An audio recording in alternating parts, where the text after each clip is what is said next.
The wind and the sun. It was an autumn day. The wind and the sun had an argument.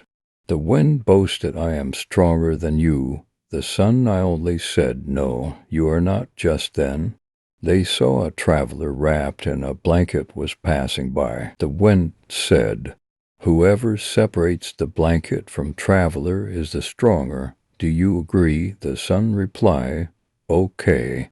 First you try." The wind started blowing. The traveler wrapped his blanket around him. He blew harder. The traveler held his blanket firmer. He blew still harder.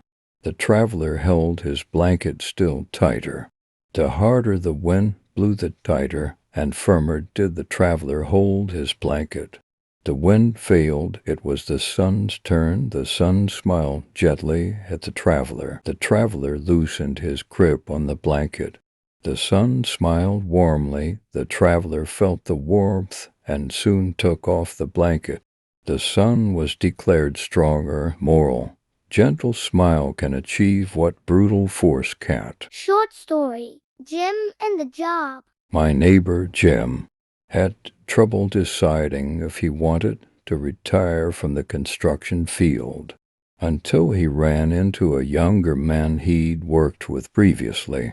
The young man had a wife and 3 children and was finding it difficult to make ends meet since he hadn't worked in some time. The next morning, Jim went to the union office and submitted his retirement paperwork as for his replacement.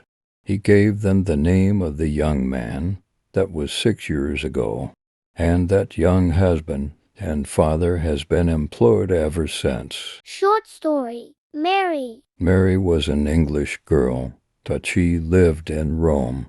She was 6 years old.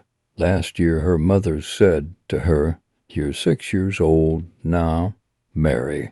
You're going to a school here. You're going to like it very much because it's a nice school." "Is it an English school?" Mary asked. "Yes, it is," her mother said. Mary went to the school and enjoyed her lessons.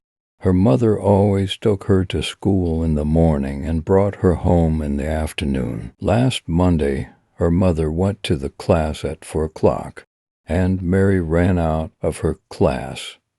"We've got a new girl in our class today, Mummy," she said. "She's 6 years old, too, and she's very nice. But she isn't English. She isn't English. She's German." "Does she speak English?" Mary's mother asked. "No. She laughs in English," Mary said happily.